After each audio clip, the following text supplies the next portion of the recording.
Walk through a village in Okinawa, Japan, and you'll notice something that challenges everything we think we know about aging. A 90-year-old squatting down to tend her garden without any support. An 88-year-old sitting on the floor and standing back up at ease. A 100-year-old walking uphill, not shuffling, but with balance and confidence. Now compare that to most Western countries, where even people in their early 70s struggle to climb stairs, avoid sitting on low chairs, or rely on canes just to move room to room. Here's the truth almost no one is talking about. The difference isn't luck. It isn't genetics. It's daily movement habits. And the quiet, powerful habits that keep Japanese seniors flexible, strong, and independent have slowly disappeared from Western lifestyles. This isn't another do these workouts video. You've seen plenty of those. This is about rediscovering 5 natural daily movements hidden in everyday life that keep joints young, muscles active, and balance sharp, all without going to the gym. These aren't stretches. They aren't intense exercises. They're cultural rituals,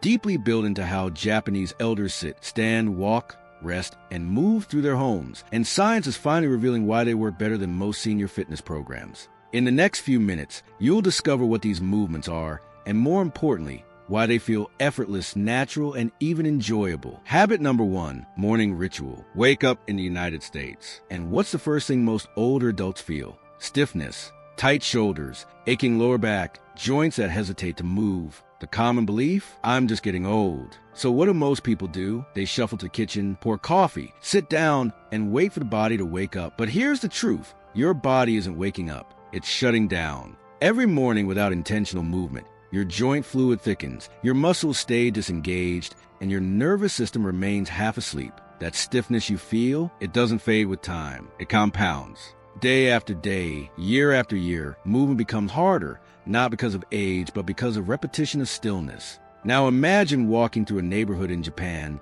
during sunrise. You won't see people easing into the day with a couch and caffeine. You'll see men and women in their 70s, 80s, even 90s, gently moving their bodies in synchronized patterns. No gym clothes, no fancy equipment, just slow, thoughtful, full-body motion. This is an exercise. It's something more intelligent. It's called Radio Taiso, and it's been practiced by millions of Japanese elders every morning since 1928. Why has it lasted nearly a century? Because it works in a way most Western routines never consider. It resets the entire neurological system before the day even begins. Radio Taiso is not about burning calories or building muscle. It's about activating your body's control center, your brain-to-muscle connection. When you move each joint through its range of motion first thing in the morning, you lubricate the joints, reawaken stabilizer muscles, and signal to your nervous system, we are ready to move today. Think of it like restarting your phone, so every app runs smoothly.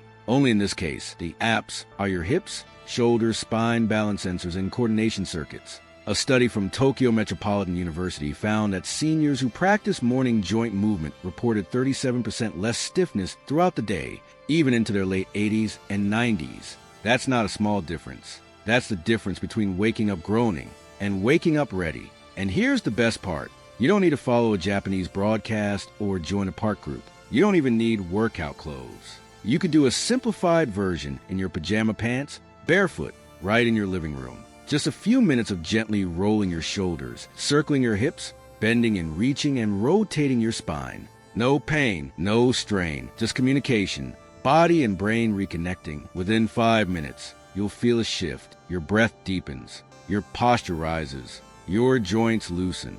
Your mind sharpens. This isn't stretching. This is recalibrating your entire system before it has a chance to shut down. Because here's a question no one asks. When was the last time you woke up and actually felt ready to move? Not after coffee. Not after sitting. Right from the moment your feet hit the floor. What if you could feel that every day? This simple morning ritual is a foundation of lifelong mobility. It protects your spine, restores fluid to your joints, and trains your nervous system to stay alert. And unlike workouts that exhaust you, this energizes you.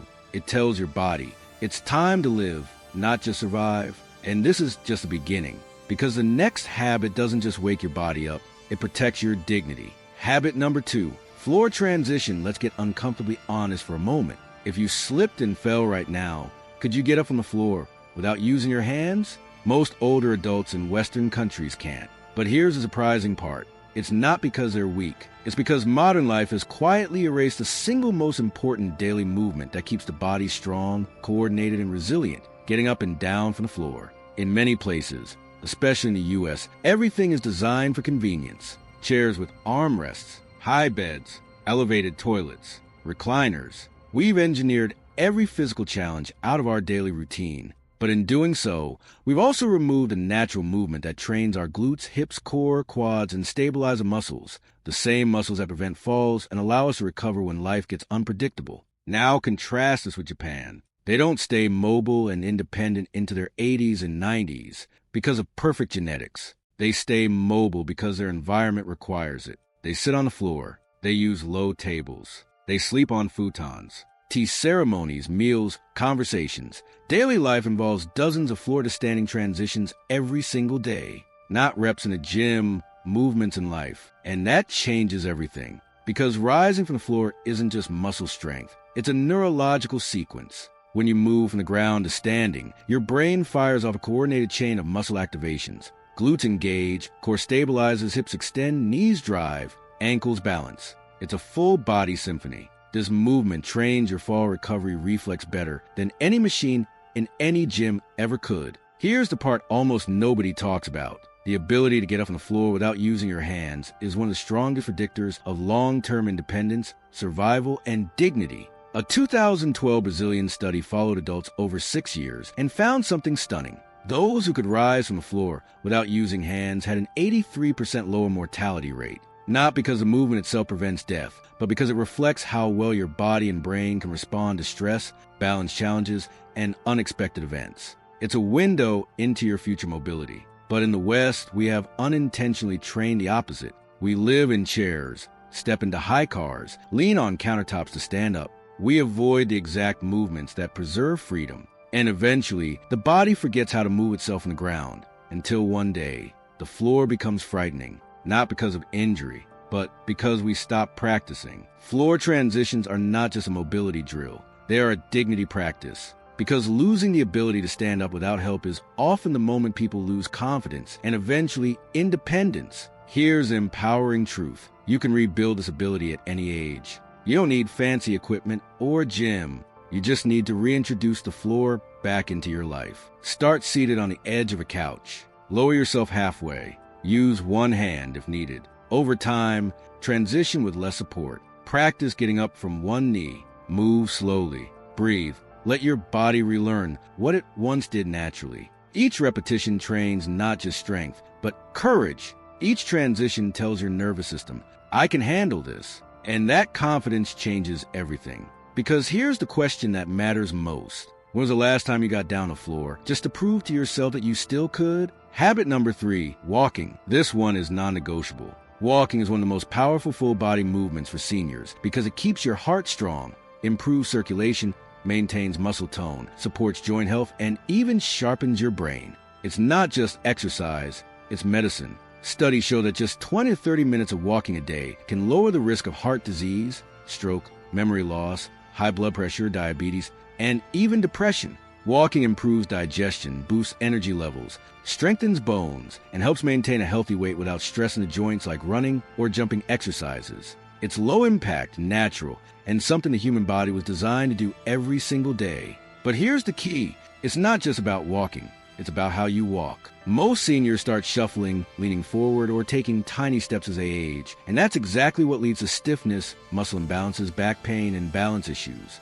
When you shuffle, you stop using your ankles, your stride shortens, and your body becomes weaker over time. So instead, focus on walking with intention and proper form. Stand tall like a string is pulling you upward from the top of your head. Keep your shoulders relaxed, engage your core, and lift your chest. As you step, roll through your feet from heel to toe to fully activate your leg muscles. Let your arms swing naturally to help with balance and momentum. This also engages your upper body and keeps your walking rhythm smooth and controlled. Even if you can't walk outside, there are no excuses. You can walk around the house, march in place during TV commercials, take a few laps down the hallway, or walk circles around your kitchen counter. If you feel unsteady, hold on to the wall, a countertop, or use a walking stick. What matters is movement. You can even break it into small chunks. 5 minutes after breakfast, 5 minutes after lunch, 10 minutes in the evening. It still adds up and delivers the same powerful health benefits. And remember, variety keeps it fun. Try walking on different surfaces like grass or carpet to challenge your balance. Walk sideways or backward with support to activate different muscles. Add gentle head turns while walking to improve coordination.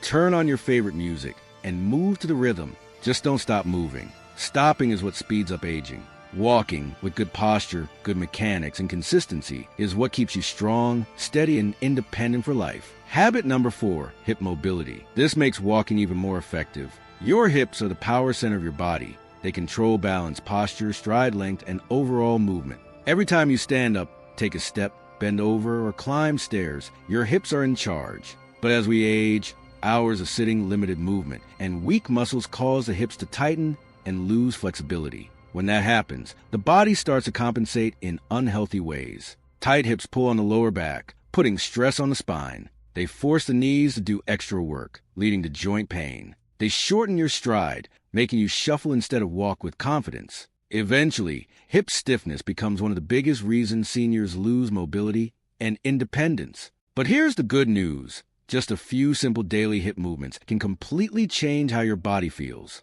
You don't need a gym. You don't need fancy equipment. In fact, most of the best hip mobility exercises can be done right at home in just a few minutes. Start with gentle hip circles while standing. Hold on to a chair or countertop and slowly draw a circle with one knee. This wakes up the hip joint and improves range of motion. Then try seated knee lifts, raising one knee at a time while sitting tall. This strengthens the hip flexors and improves your ability to lift your legs when walking or climbing stairs. Next, lie on your back and do a knee-to-chest stretch, pulling one knee in and holding it. This releases tension in the lower back and glutes. One of the most powerful stretches is the figure 4 stretch. Cross one ankle over the opposite knee and gently lean forward to open the outer hip and glute muscles. This stretch alone can relieve pain in the hips, back, and even down the leg. These movements might seem small, but the results are massive. Regular hip mobility helps you walk longer without pain, take bigger steps, improve your posture, and even stand up from a chair with ease. It reduces stiffness, prevents falls, and keeps your spine aligned. When your hips move well, your whole body moves well. Think of hip mobility as oil for your joints. Without it, everything feels stuck and rusty. With it, your body feels younger, lighter, and more stable. And when you combine strong walking habits with flexible hips, you create the foundation for lifelong mobility and independence. Now that your body is moving better and your posture is improving, it's time for the habit that protects your independence more than anything else. And sadly, most seniors never do it. Let's move on to the last one. Habit number 5, balance. This one might be the most important of all. Balance is the difference between staying independent and needing help. It's the difference between walking confidently and living in fear of falling. And yet, most seniors don't train at all. They focus on stretching or walking, which are great, but they never challenge their inner balance system. And here's the truth. If you don't use it, you lose it. As we age, the tiny stabilizer muscles in our feet, ankles, core, and hips start to weaken. Our reflexes slow down. Our brain-to-body connection becomes less sharp. That's why one small trip can turn into a dangerous fall. But the good news? Balance can be retrained at any age. You can literally wake those stabilizer muscles back up within weeks just by adding a few smart movements to your daily routine. Start simple. Stand near a counter and balance on one foot for 10 to 20 seconds, then switch. Too easy? Try with eyes closed or head turned side to side to challenge your inner ear and coordination. You can also do heel-to-toe walks, like walking on a tightrope. This trains foot alignment and body awareness. Or shift your weight slowly from side to side and forward to back to improve control.